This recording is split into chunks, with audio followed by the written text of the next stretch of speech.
Boa noite, pessoal. Hoje aqui, dia 7 de abril, a gente vai ter a nossa aula de IoT, né?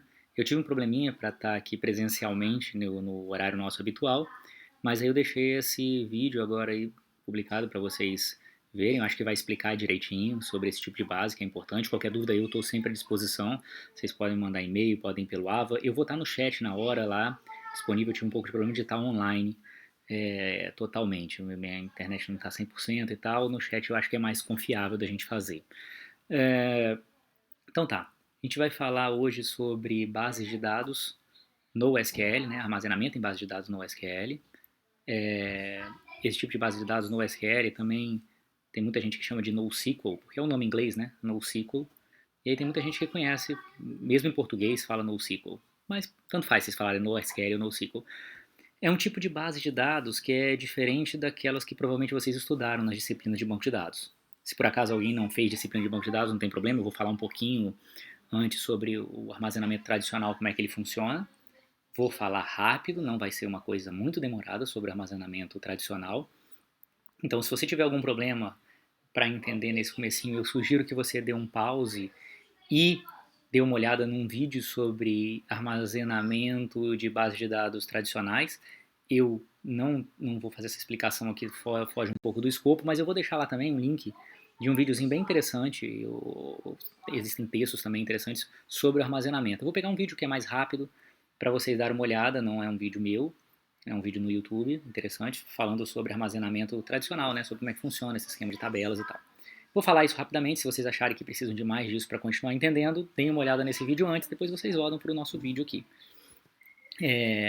Então a gente vai falar sobre esse tipo de armazenamento, que é um modelo diferente do tradicional, do armazenamento tradicional que é utilizado nos sistemas de informação, sistema de controle de clientes, sistema de controle de estoque, sistemas de comércio eletrônico, pode ser, de pedido, de, sei lá, todos os sistemas tradicionais de informação, eles usam, a princípio, um esquema de armazenamento tradicional. São esses grandes provedores de banco de dados, aí, tipo Oracle, MySQL, Postgres, sei lá, SQL Server da Microsoft, todos esses caras aí, eles oferecem bancos de dados chamados tradicionais. Né? E o banco de dados NoSQL, né? Armazenamento, as bases NoSQL, elas fogem desse armazenamento tradicional, porque elas tentam atingir um novo tipo de armazenamento, né? Elas tentam atingir uma nova necessidade, e o IoT se enquadra num desses tipos de aplicações que precisam, que se beneficiam por uma forma de armazenamento alternativa. Não é a única, não é só a IoT que se beneficia disso, mas o IoT é um dos que se beneficiam, tá certo?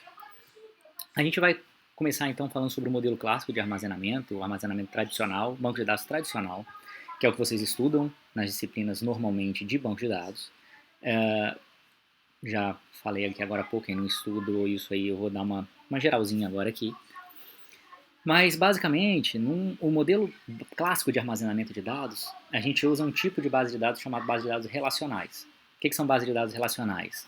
São aquelas em que você modela objetos, né, ou conceitos do dia a dia, e esses conceitos têm algum relacionamento entre eles. Por exemplo, a gente aqui, ó, nesse... Isso aqui é um exemplo de um modelo de um banco de dados tradicional. Dei uma ampliada aqui para vocês verem melhor. Tá certo? O que eu tenho aqui? Eu tenho clientes, isso aqui é um controle de uma empresa, né? Uma empresa simples aqui. Eu tenho clientes, esses clientes fazem compras, né? Então, no caso da empresa, são vendas. Então, associado a um cliente, eu tenho uma ou mais vendas. Então, o cliente pode ter algumas vendas. Eu posso ter vendido várias coisas, feito várias vendas para o cliente.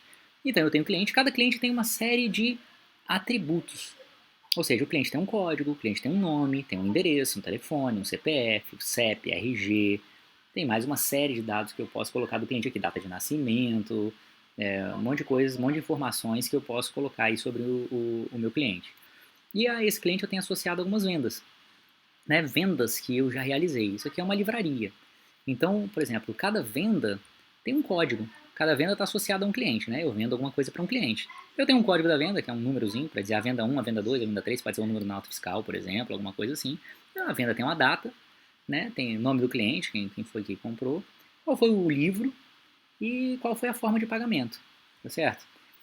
E aí cada funcionário também está associado a uma venda, porque a venda ela é realizada por um funcionário. Às vezes eu posso querer pagar comissão, eu tenho que saber quais foram as vendas efetuadas pelo funcionário tal, para saber qual a comissão que eu pago para ele, né? Então existe um relacionamento aí entre vendas e funcionários, né? E o funcionário, por sua vez, tem seus dados. Nome, endereço, cidade, estado, CEP, eu tenho um controle dos meus funcionários, né? Cada livro, ele tem também eu tenho um controle, um cadastro de livros, né? Um código, ISBN do livro, o título, o autor, editora, edição, o ano, e cada um desses caras está associado a uma editora também, tá certo?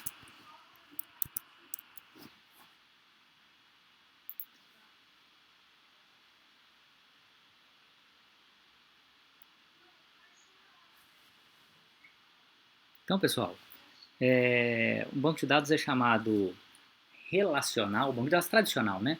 Ele é chamado de relacional justamente porque os objetos que a gente modela, que são chamadas entidades, elas têm relacionamentos entre elas. Então a gente chama esse modelo tradicional de armazenamento, né, o modelo clássico de armazenamento, de uma base de dados relacional, tá certo? Isso aqui atende a muitos casos, né? E durante muitos anos foi isso que sempre foi só isso que existia. O problema existe, esse modelo tem alguns probleminhas, que, por exemplo, se você tiver clientes com características muito diferentes de armazenamento, para alguns clientes eu armazeno só o nome, alguns eu armazeno o nome, endereço, telefone, alguns eu armazeno tudo, alguns, ou seja, não há um padrão no armazenamento, no cadastro, você às vezes ocupa muito espaço com cada uma das entradas, porque espera-se nessa base de dados que cada cliente tenha nome, endereço, telefone, CEP, CPF, RG e por aí vai, que ele tenha todos os dados. Se ele tem poucos desses dados, esse espaço lá para esses dados começam a ficar reservados sem uso. E aí você começa a ter um pouco de desperdício no armazenamento. Isso se for em um ou outro cliente, tudo bem, mas se você tiver assim, a grande maioria dos clientes você tem poucos dados, e às vezes de um você tem um dado, outro você não tem nenhum, imagina um cadastro desses que a gente tem às vezes na web, que você cadastra e a maioria das coisas que você cadastra é opcional. Então a maioria dos registros vai estar totalmente incompleto. Um ou outro vai estar mais completo. Aí talvez esse tipo de armazenamento não seja o mais adequado. Existem também algumas vezes que você vai armazenar dados que não tem nenhuma relação com outros dados, necessariamente, tá certo? Por exemplo, quando eu vou armazenar a temperatura e pressão do meu quarto, eu estou medindo que eu estou controlando alguma coisa, a temperatura do meu quarto que eu estou controlando, usando para poder controlar o ar-condicionado, se eu vou ligar ou desligar. Eu quero só armazenar um histórico de temperaturas no meu quarto, para saber se variou muito ao longo do tempo, se não variou, né, e alguma coisa assim. E armazenar também a hora que eu acionei, liguei e desliguei o ar-condicionado, sei lá. E aí eu posso ter um histórico para poder ver como é que isso foi acontecendo. Vendo como é que foi variando a temperatura, se eu estou ligando e desligando muito o ar-condicionado ao longo do dia. Eu posso monitorar isso. Essa temperatura não tem associação com nada. Ah, tem com quarto. Tudo bem, mas no meu sistema vocês não tem nem o quarto cadastrado, porque a única coisa que o meu sistema está fazendo é controlar o quarto. Então eu não preciso ter uma tabela para armazenar as informações do quarto, aí ter um relacionamento com essa. Não. Eu tenho simplesmente um monte de dado lá, solto, de temperatura, que vai mudando ao longo do tempo, né? É o que a gente chama de uma série temporal. Então, esse tipo de dado é um tipo de dado que não se encaixa muito nesse modelo clássico de armazenamento aqui, né? Tradicional, que normalmente você armazena esses objetos, né, no que a gente chama de tabelas. Então, uma tabela, aí no nosso exemplo tem uma tabela cliente, a tabela venda, a tabela funcionária, a tabela editora e a tabela livro, né? Cada uma dessas tabelas tem as suas colunas, as colunas são os campos, né, de cada um deles, o nome, endereço, telefone, essas coisas, são uma coluna. Você tem relacionamentos entre as tabelas e você tem índices também. Né? Os índices são para você ordenar, você normalmente tem uma classificação, uma forma prévia lá de classificação para ficar mais fácil se você precisar consultar de forma ordenada esses registros. Né? E esses relacionamentos, eles não existem só para você olhar visualmente e dizer, ah, um livro tem tantas vendas, ah, uma venda é feita por um funcionário. Não. Elas existem também para poder, muitas vezes, para você, para o banco de dados oferecer para a gente um negócio chamado integridade relacional. Que é o seguinte, você não pode chegar no seu sistema aqui e remover um cliente se você já tem cadastrado uma venda para aquele cliente. Senão, aquela venda não vai ter ninguém associado a ela. Então, na hora que você manda, se você no sistema falar em mandar remover a venda, ele vai falar, opa, não posso não, porque tem um cliente, desculpa, você mandar remover um cliente, ele vai falar, opa, não posso não, porque eu já tenho uma venda cadastrada no sistema para esse cliente. Então, você não pode remover esse cliente, senão você vai perder informações sobre a venda, certo? Então você tem que. Isso é uma coisa que na hora que você vai manda remover o cliente, o banco de dados vai lá antes, olha que relacionamentos que ele tem. Ah, o cliente tem um relacionamento com uma venda. Então olha para ver se tem alguma venda cadastrada para aquele cliente. Se tiver, não deixa cadastrar o cliente. Olha a quantidade de coisa que o banco de dados tem que fazer para poder manter tudo íntegro, a informação toda íntegra, toda legal, toda funcionando. Então não é uma coisa simples, trivial, não. Tá certo? Tem um monte de coisa por trás aí para que o banco funcione direitinho. Não é à toa que a Oracle é uma empresa gigantesca, que é líder de mercado e que ganha uma fortuna, porque os bancos de dados dela são sinistros, né? Aí eu dou alguns outros exemplos. Eu já falei no SQL Server da Microsoft, Oracle, DB2 que é da IBM, esse eu não tinha falado ainda, né? MySQL, Postgres. São todos os bancos de dados que usam esse esquema de armazenamento. E normalmente todos eles padronizaram uma linguagem chamada SQL, né? Que é essa eu esqueci o que é, mas é Query Language. Acho que é Serial Query Language, Standard Query Language, agora eu não lembro direito não. É uma linguagem de consulta. O que importa é o Query Language, né, que é uma linguagem de consulta. É uma linguagem que serve para você consultar informações, inserir novos dados nas bases de dados, remover, né, alterar. Então você tem lá select alguma coisa, insert alguma coisa, update, né, e por aí vai. É uma linguagem padronizada. Você pode mudar aí para qualquer um desses bancos de dados, que a forma de você consultar eles é a mesma se você estiver usando linguagem SQL, que é o padrão. Né? Então, as bases de dados no SQL, que é o que interessa aqui para a gente, elas na verdade representam um termo que é um termo para representar todo tipo de base de dados que não usa esse modelo de armazenamento relacional, esse tradicional. Então, se ele usa um modelo de armazenamento não relacional, ou seja, que não é esse modelo tradicional que eu comentei agora, é, é uma base de dados no SQL. Originalmente, né, esse nome foi dado no SQL porque as bases de dados que tinham essas características não utilizavam o SQL para se consultar. Porque como não tinha relacionamento, não tinha tabela necessariamente, não fazia muito sentido usar o SQL. Com o tempo, alguns desses bancos de dados começaram a utilizar também o SQL. Eles tinham uma forma própria de consultar, mas usavam o SQL também para falar, pô, todo mundo já sabe programar em SQL, todo mundo já usa, a galera que mexe com banco de dados, com programação, já usa o SQL para consultar informações na base de dados, vou disponibilizar para os meus clientes também o SQL. Então, muitas bases de dados no SQL, a grande maioria hoje em dia, usa SQL também como uma forma de acesso aos dados, se você quiser. Então, talvez o termo NoSQL ficou um pouco assim, sem fazer muito sentido. E aí o pessoal mudou o entendimento de NoSQL, né, porque é não SQL, para Not Only SQL. Ficou uma sigla, né, NO, Not Only. Not Only SQL. Ou seja, não apenas SQL. É uma base de dados que você pode utilizar ou não o SQL para consultar ela. Né? Mas as bases de dados no SQL, ou não tradicionais também, não clássicas, né, às vezes se chamam também, elas têm diferentes sabores. Você tem vários tipos diferentes, completamente diferentes entre si. Então, o que diz que uma base de dados é NoSQL, né, é que ela não utiliza aquele modelo clássico de armazenamento, em que você tem lá as entidades, que são as tabelinhas com os relacionamentos, né, e tal. Não tem aquela coisa toda esquematizada, toda rígida. Se não tem isso, se é outra forma de armazenamento, pronto, é uma base de dados no SQL. Ou seja, a gente vai falar aqui em 4 tipos de base de dados no SQL, que são os principais modelos de base de dados, os 4 principais tipos, que são completamente diferentes entre si. O primeiro e o segundo que a gente vai falar aqui são inclusive bem parecidos, mas o terceiro e o quarto não tem nada a ver com o primeiro e o segundo. Nada, absolutamente nada a ver um com o outro. Eles têm um foco diferente, têm objetivos totalmente diferentes, né? Mas a única coisa que eles compartilham, a única coisa que eles têm em comum é o fato de não utilizar um modelo clássico de armazenamento de dados, beleza?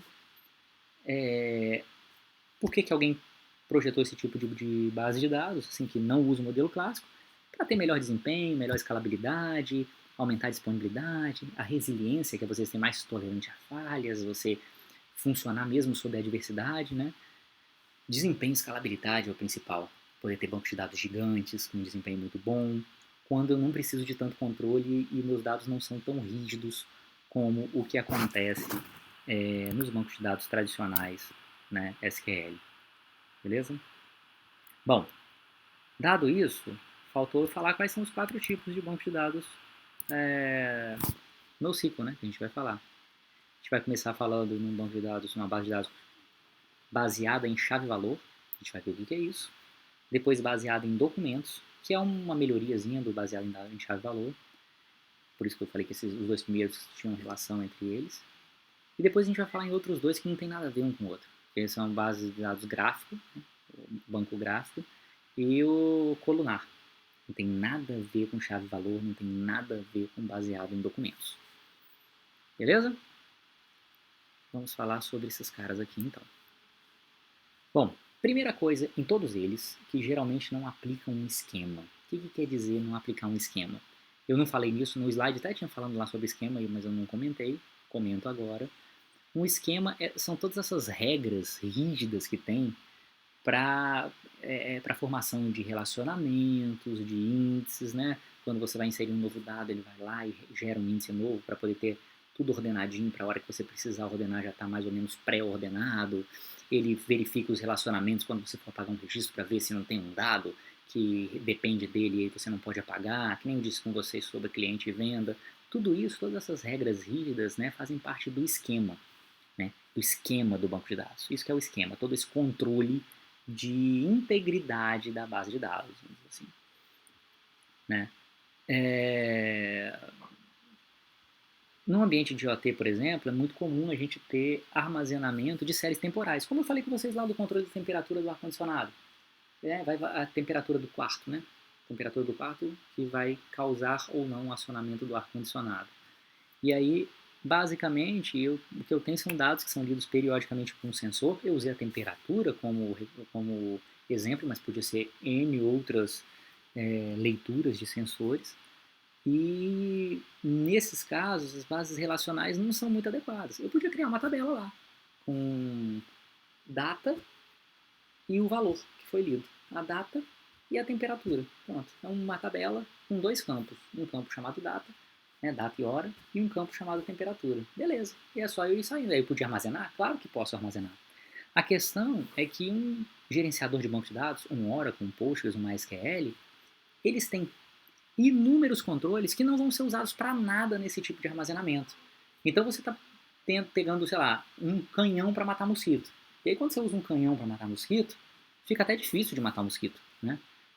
Eu nunca tentei matar um mosquito com canhão, mas eu acho que deve ser difícil. Você mirar no mosquito com canhão, é mais fácil eu pegar uma raquetinha lá daquelas de elétrica lá e pá, matar um mosquito. Por quê? Porque aí eu estou usando uma coisa que é feita para matar mosquito. Muito menos potente do que um canhão, mas é feito para matar mosquito. Tá certo? Então, eu usar uma base de dados relacional, eu vou até conseguir resolver o problema, mas eu vou desperdiçar muito recurso. Então, mesmo que eu use lá o canhão para matar um mosquito e consiga matar um mosquito com canhão, pô, eu estou usando um canhão, eu gastei uma grana para poder comprar um canhão para matar um mosquito. Né? Bom, então para esse tipo de armazenamento de dados, onde eu tenho uma série temporal, bases de dados NoSQL normalmente são mais utilizadas, né? E aí vamos falar sobre os tipos de base de dados NoSQL. Vamos falar sobre os 4 tipos. O primeiro deles é baseado em chave-valor. Baseado em chave-valor é aquele em que os dados que você vai armazenar são só um par de informações. Tem uma chave e um valor. A chave é alguma coisa que identifica unicamente a informação que você está armazenando. E o valor é o valor que você efetivamente vai estar armazenando lá, né?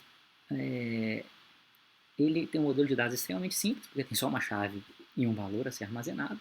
O desempenho é altíssimo, porque também você tem que estar armazenando uma coisa muito simples. Basicamente, as buscas são o seguinte: me dá o valor da chave 135, me dá o valor da chave 479. Então, buscar isso é muito rápido, é muito fácil, porque você está buscando só pelo valor. Desculpa, só pela chave. Então, é uma busca muito rápida, muito mais rápida do que as bases de dados tradicionais, quando eu posso querer falar o seguinte: Me vê todos os clientes que moram na Praia do Canto? É uma busca por texto, é um pouco mais demorada, um pouco mais complicada. A chave normalmente é um número, então é muito mais fácil fazer isso. Quando que isso aí, para que isso foi criado, na verdade, chave-valor? Isso foi criado, por exemplo, para armazenar sessões de usuários ou carrinhos de compra, né, em em portais, em sites de comércio eletrônico. Seu carrinho de compra lá, quando você vai lá na Amazon ou você está na Americanas, né, fazendo umas propagandas aí, né, ou está no Submarino, você está em qualquer um desses sites de compra e você começa a botar produtos no carrinho, ele gera um número, que é uma chave, e o valor é o conteúdo que está armazenado dentro do seu carrinho. Ele pega essa chave e manda para você através de um cookie. Um cookie é uma informaçãozinha que ele vai armazenar no seu computador local. Então, o que ele armazena no seu computador local é uma chave, que eu chamo de chave de sessão nesse caso, que é um número que te identifica unicamente lá na Amazon, naquele momento ali. E aí, na base de dados não relacional deles lá, eles têm essa chave sendo associada ao conteúdo do seu carrinho, as informações sobre o que tem no seu carrinho. Então, quando você quiser olhar o carrinho, você chega para a Amazon e fala o seguinte, ó, o meu carrinho é o que tem chave número 4.359. Ela vai lá rapidinho, olha na base de dados não relacional dela lá, né, NoSQL, e acha lá que o carrinho, nem lembro o número que eu falei agora, 4.253, vamos dizer que seja, se não for o mesmo, tudo bem, faz conta que é outro exemplo agora, ele vai te dar ele vai consultar, vai ver o valor tem lá dizendo uma descrição do que tem no seu carrinho, ele consegue montar o seu carrinho e mostrar ele para você de uma forma absurdamente rápida, muito mais rápido que se ele usasse um Oracle ou outro de banco de dados relacional. Bom, esse tipo de armazenamento, né, no SQL é conhecido como chave-valor. Ele é muito bom para armazenamento desse tipo de informação. E na verdade, ele foi muito criado para isso, para armazenar informações sobre comércio eletrônico, né, sessão de usuário, carrinho de compra. Mas ele também pode ser muito utilizado para séries temporais, né, para IoT. A chave pode ser um tempo, né, um selo de tempo que a gente fala, que especifica um tempo qualquer, uma hora, um minuto, segundo, dia, hora, mês, né? Uma unidade de tempo. Normalmente um timestamp é assim, a quantidade de segundos desde uma data qualquer lá, de 1º de janeiro de 1970. Aí você tem um número, né, que representa, isso pode ser convertido num instante de tempo qualquer. Então você tem isso, é a chave e o valor, que é o valor da leitura naquele momento. Né? Você não vai ter duas leituras no mesmo instante de tempo, né? Então a chave é única aí. Então isso é um tipo de base de dados que pode ser utilizado para armazenar séries temporais, né? No caso o IoT. Aí embaixo, se vocês olharem embaixo do slide, eu tenho 3 exemplos de bancos de dados baseados em chave-valor que são utilizados, né, para isso. Um deles é o da Amazon, Amazon DynamoDB, né, DynamoDB. O DynamoDB ele é da Amazon, é utilizado na AWS, no serviço você pode contratar. Tem o Cassandra, que é da Apache, não sei se vocês já ouviram falar, Apache é uma fundação Apache, ela tem vários projetos. O mais famoso deles é o servidor web deles, né, que é o servidor Apache. Mas o Cassandra é uma base de dados não relacional bastante usada também. E a Oracle tem um também, BerkeleyDB. BerkeleyDB. Acho que, se eu não me engano, eles fizeram em conjunto com a Universidade de Berkeley, por isso chama BerkeleyDB. Que também é usado para armazenar esse tipo de informação. Beleza? Isso é baseado em chave-valor. A base de dados NoSQL baseada em chave-valor. Um outro modelo que é bastante usado, que é uma evolução da chave-valor, é o baseado em documentos. O modelo baseado em documentos, ele é tipo chave-valor também. Só que o valor é sempre um documento. Um documento quer dizer, é um dado armazenado em formato JSON ou XML. Então, o que muda isso? O chave-valor eu podia armazenar um XML lá também, podia armazenar o que eu quisesse, podia armazenar um número no valor, podia armazenar um texto, uma string, podia armazenar um JSON, podia armazenar um XML. A diferença é que para a base de dados chave-valor, o valor é sempre uma caixa preta. Ele sabe que tem alguma coisa armazenada ali. O que é? Não sabe. Quando você consulta por uma chave, ele te dá um valor e a sua aplicação é responsável por interpretar aquele valor. Porque para o banco de dados, todos os valores são caixas pretas. Ele não sabe o que tem ali dentro. Ele entrega para a aplicação que vai fazer o uso daquilo ali. No baseado em documentos, dentro o valor, que seria o valor, na verdade ele chama de documento, é um dado, normalmente em JSON. Pode ser em XML, mas normalmente os bases de dados baseados em documentos hoje em dia se usam JSON. Já falei isso com vocês, né? O JSON é uma forma de armazenamento mais leve, né? A gente já até falou em algumas aulas anteriores aí, vocês podem buscar nos slides anteriores, qualquer coisa que vocês quiserem, tem lá exemplos de JSON, como é que é o dado em JSON, né? É uma string, né, que você pode usar para representar qualquer tipo de informação. E aí dentro desse valor ou desse documento, você tem um JSON, e a diferença é que esse JSON pode ser compreendido pela base de dados também. Então você pode, ainda que não seja muito eficiente, numa base de dados NoSQL baseada em documentos, você pode fazer uma busca por informações que estão dentro do documento, dentro do JSON. Por exemplo, se eu estiver usando isso para armazenar dados de usuários, voltando para aquele exemplo em que eu falei que eu tenho uma base de dados de usuário, e que eu tenho muitas informações que são, muitas mesmo, que são opcionais. Então eu tenho cliente que tem lá o nome e o endereço, tem cliente que tem o nome e a data de nascimento, tem cliente que tem só o nome e o CPF, tem cliente que eu tenho só o nome, tem cliente que eu tenho o nome e o telefone, e assim por diante. Ao invés de colocar um armazenamento rígido, com colunas, daquele esquema tradicional, eu posso usar uma base de dados baseada em documentos, tá certo? E cada documento é um JSON que modela esse meu cliente. Então, em um dos registros eu vou ter lá uma chave e um documento que é um JSON dizendo o nome do cara é tal, o telefone do cara é tal. No de baixo tem lá, o nome do cara é tal, o CPF dele é tal. No de baixo o nome dele é Cicrano e o CPF dele é tal. Então você tem vários registros que são documentos e que são diferentes entre si, porque são só JSON. A diferença do chave-valor, eu poderia ter esse mesmo tipo de armazenamento no chave-valor, a diferença é que no documento eu podia fazer o seguinte, me retorna aí, base de dados, me retorna aí todos os clientes que têm CPF cadastrado. Ou então me retorna todos os clientes que moram no bairro tal, ele vai me retornar só clientes que tenham no documento dele o campo bairro e que o bairro vai ser igual ao que eu pedi. Né? Os que não têm campo bairro ele nem vai retornar. Se eu falar só os clientes que têm CPF, ele vai retornar só os clientes que têm o campo CPF, independente de qual seja. Então eu posso buscar também por informações que estão lá dentro do campo. Não só lá dentro do documento. Não só pelo valor. Posso também buscar pelo valor, que normalmente é bem mais rápido. Então é uma evolução do chave-valor, porque no chave-valor eu nunca busco pelo valor. Eu só consigo buscar pela chave. Beleza? Então tem esquemas muito mais flexíveis do que o modelo de dados tradicional, certo? E normalmente uma tabela ela é chamada de collection, é uma coleção de informações, porque não é bem uma tabela mais, porque tem muitas colunas, não tem muitas colunas fixas, então é uma coleção de dados, então normalmente é chamado de collection, uma coleção, né? Aqui, por exemplo, eu tenho uma collection que eu tenho, por exemplo, um nome de uma pessoa, com a idade, com o status dela, com os grupos que ela participa. O próximo pode ter exatamente os mesmos campos ou pode ter campos bem diferentes um do outro, certo? Bancos de dados, bancos de dados famosos que utilizam esse modelo, são vários. Estou dando exemplo de 3 aqui. MongoDB é extremamente famoso e muito utilizado no universo dos serviços web, das aplicações que funcionam na web. CouchDB é um outro que é bastante utilizado, TerraStore, né, que também é um outro que é bastante utilizado. E tem as soluções também dos provedores de nuvem.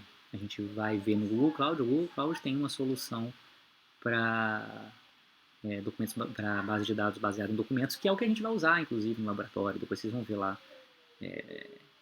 essa base de dados lá, que é o Firestore. Beleza? A gente vai ver que tem collections, né, coleções, isso aí exatamente. A gente vai usar exatamente uma base de dados baseada em documentos. Pô, pessoal, por que a gente não vai usar baseada em chave-valor? Porque lá ele oferece o de documentos, né? Acho que o Google não tem o de chave-valor, e o de documentos atende a gente. Para IoT, de maneira geral, o baseado em chave-valor atenderia, mas como o documento é o chave-valor com algumas funcionalidades a mais, não tem muito problema eu usar ele também não. Vai ser bem mais rápido do que uma base de dados tradicional. Bom, essas são as duas que são mais importantes da gente entender, tá certo? Chave-valor e baseado em documento. Espero que vocês tenham entendido esses dois aí porque são realmente os dois tipos de armazenamento de dados que são fundamentais da gente entender para o uso em IoT. Se eles não ficarem claros, volta lá, dá uma olhada, me pergunta, tira dúvida. Se quiser buscar mais vídeos no YouTube, fique à vontade para buscar mais vídeos no YouTube. Se quiser buscar documentos a mais que expliquem sobre isso, pode me pedir, eu passo documentos para vocês, porque esses são os caras importantes de vocês entenderem. Os principais no momento de vocês entenderem. Eu vou falar nos outros dois agora, só para a gente complementar a explicação, para vocês conhecerem e saberem que também existem esses dois tipos de base de dados não relacionais, né, NoSQL. Mas elas são, assim, zero importantes para o mundo de IoT. Elas podem ser importantes se algum dia vocês forem trabalhar com grafos e precisarem armazenar grafos, por exemplo, e outros tipos de informação aí. Né? Mas para o nosso interesse, aquelas duas primeiras, baseado em chave-valor, baseado em documentos, são as mais importantes. Então, antes da gente continuar, vou só repassar em 2 segundos, que é baseado em chave-valor. Basicamente, ele armazena uma chave e um valor, e as buscas são sempre pela chave, porque o valor é uma caixa preta. Se vocês olharem aqui, por exemplo, nesse nosso exemplozinho aqui, eu tenho armazenado uma chave, dois registros, né, de chave-valor. A chave 123 que tem um endereço de uma rua, a chave 126 que tem um telefone. Só que para a base de dados isso é a mesma coisa, porque ela não sabe o que é rua, ela não sabe o que é telefone, ela não sabe que aquilo é uma rua, que aquilo é um telefone, é um valor. Sua aplicação que tem que ler isso e saber que é uma rua ou que é um telefone, sua aplicação que tem que interpretar isso. O valor é uma caixa totalmente preta. E no caso de baseado em documentos, é a mesma coisa, você tem uma chave e um valor. A chave é um número também, normalmente, e o valor é um documento, né? É valor, mas a gente chama de documento. Por que é um documento? Porque a base de dados interpreta. Como é um JSON, ela consegue saber quais são os campos que existem ali, né? Você consegue buscar por informações do campo e tal, né? Então, ela é um pouco mais flexível nesse sentido. Beleza? Sigamos então e vamos falar do que falta aqui pra gente, que são as bases de dados gráficos e colunares. São as duas aí que importam pra gente mais nesse momento. Que não importam tanto nesse momento, desculpa. Bom, continuando aqui então, vamos falar então sobre as bases de dados gráficas. Uma base de dados gráfica, como o nome já diz, mentira, não é como o nome já diz não, porque o nome quase diz, né? Quando é base de dados gráfico, parece que você está armazenando figuras, imagem JPG, imagem BNP, PNG, não tem nada a ver com isso. Gráfico aqui vem, na verdade, de grafo. Eu até acho que seria mais interessante se fosse base de dados para grafos, né? Baseado em grafos. Mas se chama de gráficos, né? Paciência.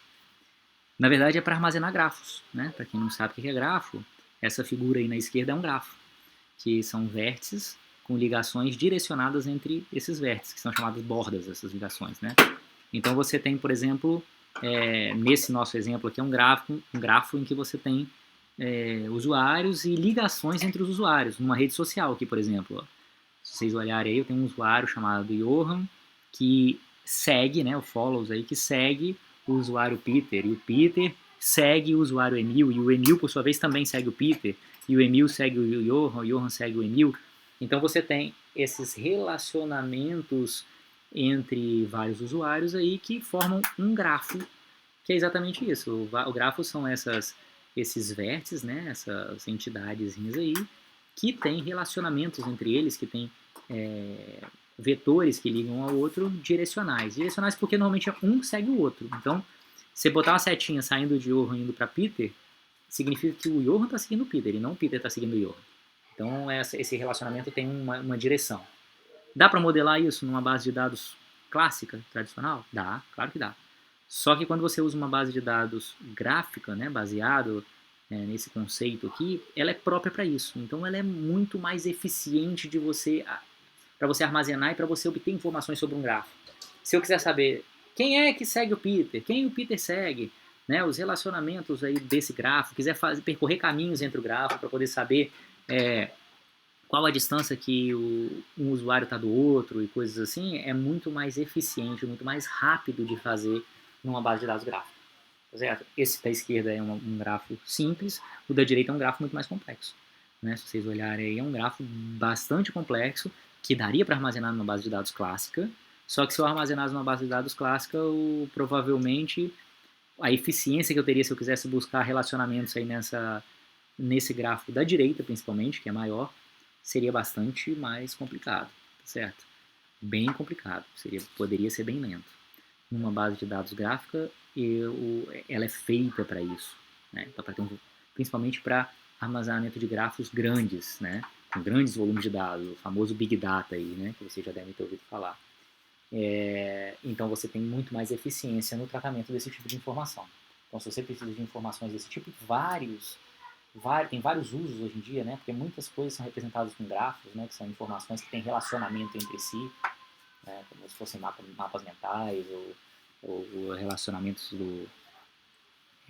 de maneira geral aí, sei lá. Você pode ter relacionamentos entre usuários numa rede social, você pode ter relacionamentos entre conceitos, relacionamento entre atividades, relacionamento entre, sei lá, a gente agora está falando aí do coronavírus, né, do Covid, você pode ter relacionamento que diga que desenhar um grafo da epidemia, né, que dá um grafo de propagação do vírus, sei lá, você pode pensar em inúmeras coisas aí que você pode armazenar na forma de um grafo, tem toda uma teoria, conhecida teoria de grafos, que dita inúmeros usos que existem para grafos. E aí essa base de dados, as bases de dados gráficas são voltadas para esse tipo de armazenamento. Né? Botei 4 aqui embaixo, que são bem utilizadas para isso. Uma que se chama Neo4j, que é o Neo4j, eles usam muito no inglês, né, esse 4zinho aí para dizer for, que é para. É o Neo para J de Java, J de Java, então, é o Neo4j. O ArangoDB, né, esse símbolo, esse abacatezinho, e o Infinite Graph. Eles são exemplos, 3 exemplos de base de dados NoSQL para armazenamento de grafos, certo? Bastante eficientes para isso. Bom, a última é a que eu diria para vocês que talvez tenha menos uso. Né? Eu confesso para vocês que eu nunca vi uma base de dados desse tipo realmente sendo utilizada para isso, tá certo? Com esse fim. Mas tem uso. Eu que nunca vi, né? Aí já é uma limitação minha. Mas é menos usado do que os outros, com certeza. A base de dados colunar é uma base de dados que também você pode pensar naquele esquema tradicional de armazenamento, de você ter um cliente que tem informações sobre o cliente, nome, endereço, telefone, CEP, RG, essas coisas assim. Só que ao invés de armazenar cada cliente numa coluna, numa linha da tabela, né, e cada linha tem as suas colunas, né? Então você tem uma tabela, a tabela é formada por várias linhas, cada linha tem várias colunas, né, que são os campos que você está armazenando. Né, o nome da pessoa, o endereço, a cidade, o estado dela. E o identificador, normalmente. Então, se vocês olharem aqui, vou dar um zoom para vocês olharem no exemplo. Nesse exemplozinho que eu tenho aqui, à esquerda, eu tenho uma base de dados tradicional, desse tipo que eu estou falando com vocês, em que eu tenho uma tabela, em que cada linha da tabela é um registro, a gente chama de registro, né? No armazenamento clássico. Cada linha da tabela é um cliente, tá certo? Por exemplo, uma base de dados de cliente. E aí eu tenho um número que identifica unicamente esse cliente, o identificador do cliente, o nome, o endereço, a cidade e o estado. Então, se eu quiser buscar todo mundo que mora no estado tal, ele tem que sair nessa tabela inteira procurando pelo estado que eu estou buscando. No armazenamento em colunas, ele é um pouquinho diferente.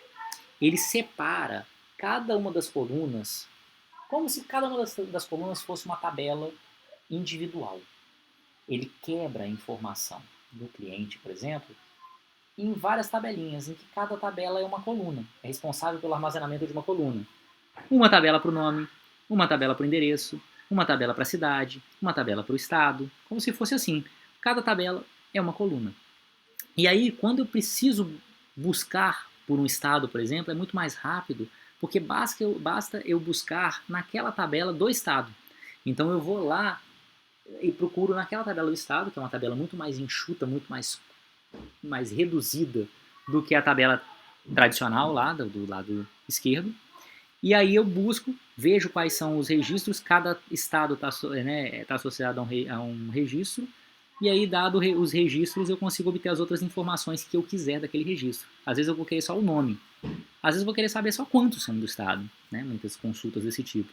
Então, quando eu armazeno essas tabelas, elas, vamos dizer assim, divididas por colunas, eu simplifico a busca quando eu tiver muitas buscas e as buscas nem sempre são completas. Eu não quero saber, não é sempre, a maioria das vezes eu não vou querer saber, dado o estado, as informações completas de todo mundo daquele estado. Não.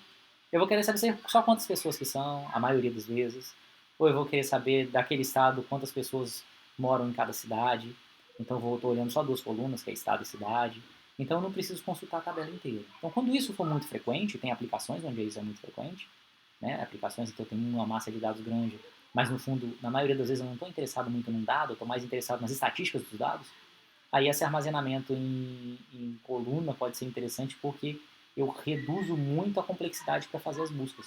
Porque eu faço buscas só em colunas específicas, em colunas que me interessam. Eu reduzo muito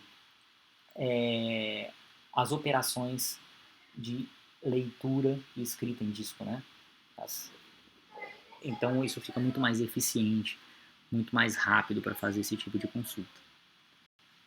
A gente tem aqui 3 exemplos embaixo, eu sempre ponho os 3 exemplos, existem outros, mas os 3 exemplos clássicos aí são o HBase da Apache também, o InfiniDB e o ZoomData. São 3 bancos de dados colunares, né, usados para esse tipo de armazenamento, beleza? Mas, como eu disse para vocês, o mais importante para a gente são aquelas bases de dados baseado em chave-valor ou baseado em chave, né, em documento, e principalmente para armazenar séries temporais. E aí eu fiz um parênteses aqui, um adendo aqui, que são bases de dados voltadas para séries temporais. São bases de dados chave-valor, tá? Ou baseado em documentos. Mas aonde a chave já é prefixada que vai ser uma unidade de tempo. Um tempo, né? Um timestamp, que a gente chama realmente um selo de tempo. Que é o tempo, uma medida de tempo. Isso faz com que seja um outro tipo de base de dados? Você falou que só tinha 4, professor? Não. Continua existindo só 4. Isso é um tipo de base de dados baseado em documento ou chave-valor, não importa.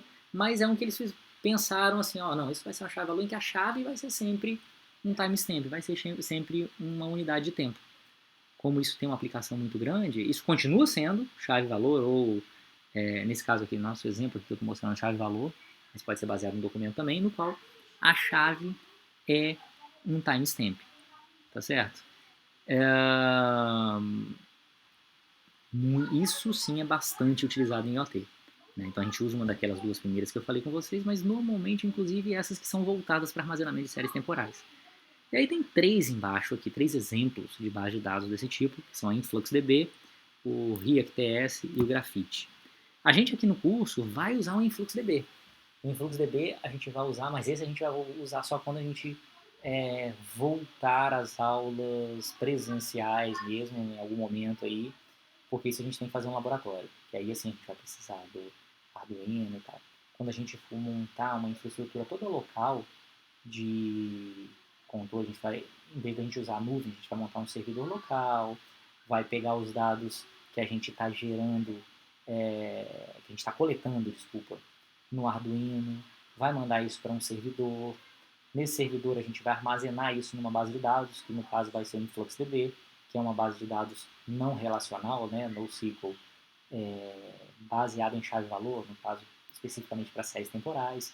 Então a gente vai usar o InfluxDB para isso.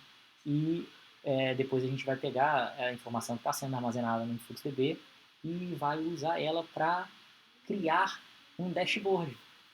Né? O que é um dashboard? Um painel de visualização dessas informações. Então a gente vai poder ver um gráfico com a evolução da temperatura ao longo do tempo, ou da umidade. A gente vai poder ver um painelzinho onde a gente pode ver a temperatura momentânea ali.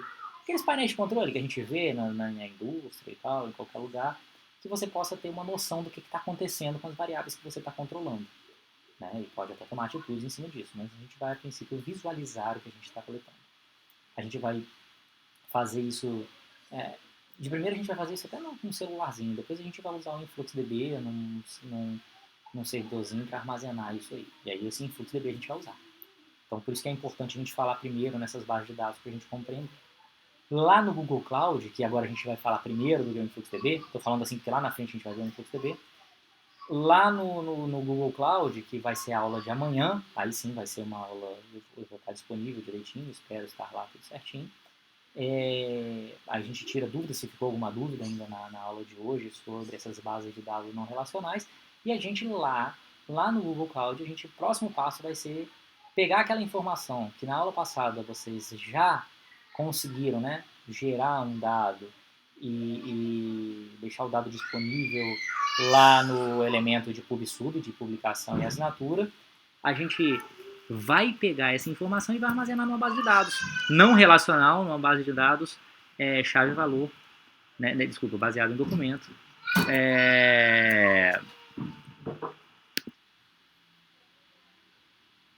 Então, pessoal, é isso aí.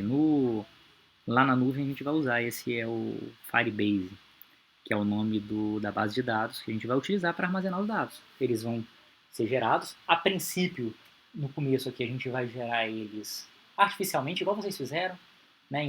Mandaram inserir um dado lá no MQTT lá, né? Que vai lá para o PubSub. Por enquanto a gente trabalha só no PubSub, né? A gente manda publicar no PubSub num tópico. E aí o que a gente vai fazer é que desse tópico o dado vai ser enviado para uma base de dados não relacional, baseada em documentos, que é o Firestore, o Firebase. O Firebase Firestore porque o nome do produto é Firestore, mas ele na nuvem chama Firebase. O nome do produto é Firebase, né? Na nuvem chama Firestore. Então às vezes a gente troca um nome ou outro. Mas a gente vai pegar e vai armazenar esse dado nessa base de dados para consultar depois o histórico, para depois a gente poder exibir isso de alguma forma. Primeiro a gente vai armazenar dessa forma. Beleza? É isso que a gente vai fazer na próxima aula aí. Espero que tenha sido claro, espero que vocês tenham entendido. Vou colocar também um questionáriozinho sobre a aula, que nem a gente sempre está fazendo, né, nas aulas teóricas. Nas aulas práticas, de maneira geral, ao invés do questionário, eu peço sempre um vídeo trabalho, que é só uma telinha do que vocês fizeram, para a gente garantir que vocês fizeram, né, para ter um certo controle. Agora eu vou botar um questionáriozinho pequeno, de 5 questões, sobre essas bases de dados não tradicionais aí, ou não relacionais. Beleza? Espero que tenha ficado claro. Eu vou deixar também lá um link para um videozinho que tem sobre base de dados relacionais, que nem falei com vocês, para vocês darem uma olhada, para quem quiser. Quem já conhecer também, mesmo assim quiser dar uma olhada, vale dar uma olhada. Então a aula vai ficar um pouquinho mais curta hoje, porque vocês podem olhar esse vídeo também para poder complementar aí a informação, tá certo? E vou botar os questionários. Aproveitem e façam logo os questionários. Aproveita o tempo, faz logo os questionários, não deixa isso passar não, tá certo? E agora com essa informação aí, eu acho que a gente consegue evoluir bem mais lá na nuvem. Beleza? Um abraço aí para vocês, boa noite, até amanhã. Amanhã a gente continua o nosso laboratório.